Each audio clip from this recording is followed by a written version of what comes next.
Title: मासूम सास और चालाक बहू की कहानी।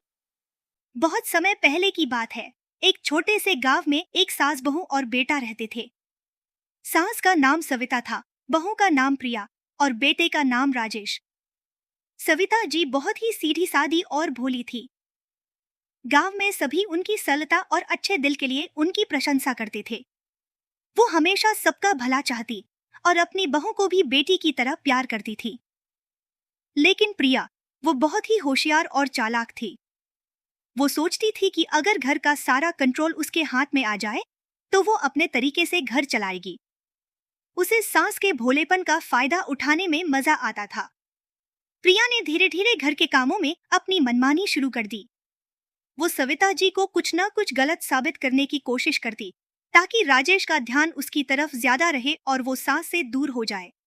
एक दिन प्रिया ने सोचा, अगर मैं सास ससुर को अपने बेटे के नजरों में गिरा दूं तो सारा घर मुझसे चलेगा। उसने चालाकी से ऐसी योजनाएं बनानी शुरू कर दी कि सविता जी को ऐसा लगे कि वो घर में कुछ भी ठीक से नहीं कर पा रही। कभी कभी वो खाने में ज्यादा नमक डाल देती और फिर राजेश के सामने कहती, माँ को शायद अब ठीक से काम करना नहीं आता। राजेश, जो अपनी माँ से बेहद प्यार करता था, कुछ दिनों तक ये सब देखता रहा। उसे अपनी माँ पर तो बहुत भरोसा था, लेकिन कहीं ना कहीं वो भी प्रिया की बातों में आने लगा था। वो सोचने लगा कि शायद उसकी माँ अब उम्र की वजह से कुछ बातें भूलने लगी है। एक दिन राजेश को अचानक ऑफिस से जल्दी घर लौटना पड़ा।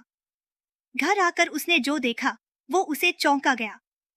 प्रिया अपनी सहेली से बात कर रही थी। मैंने सास को अच्छे से बेवकूफ बना दिया है। अब राजेश भी मेरी बात मानता है। जल्दी ही ये घर मेरे हिसाब से चलेगा। ये सुनकर राजेश का दिल टूट गया। उसने महसूस किया कि उसकी माँ कितनी मासूम और भोली है और वो बेवजह उनकी इज्जत नहीं कर रहा था। उसने उसी वक्त निर्णय लिया कि अब सच्चाई सामने लानी होगी। राजेश ने अपनी माँ के सामने प्रिया की चालों का पर्दाफाश कर दिया। उसने प्रिया से कहा, तुमने मेरे परिवार को तोड़ने की कोशिश की, लेकिन अब और नहीं। सविता माँ ने हमेशा तुम्हें बेटी की तरह चाहा, लेकिन तुमने उनके साथ छल किया। प्रिया को अपनी गलती का एहसास हुआ और उसने सविता जी से माफी मांगी। सविता जी के दिल में हमेशा सबके लिए प्रेम ही था, इसलिए उन्होंने प्रिया को माफ कर दिया और उसे एक नया मौका दिया। प्रिया ने वादा किया कि वो अब घर को सही से चलाएगी और सास को हमेशा इज्जत देगी। कुछ समय बाद घर में फिर से खुशी और शांति लौट आई।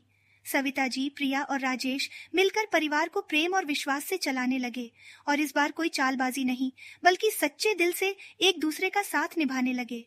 कहानी से सीख: प्यार और विश्वास के रिश्ते में चालाकी या छल का कोई स्थान नहीं होता। रिश्ते तभी मजबूत होते हैं जब उनमें सच्चाई और सम्मान हो।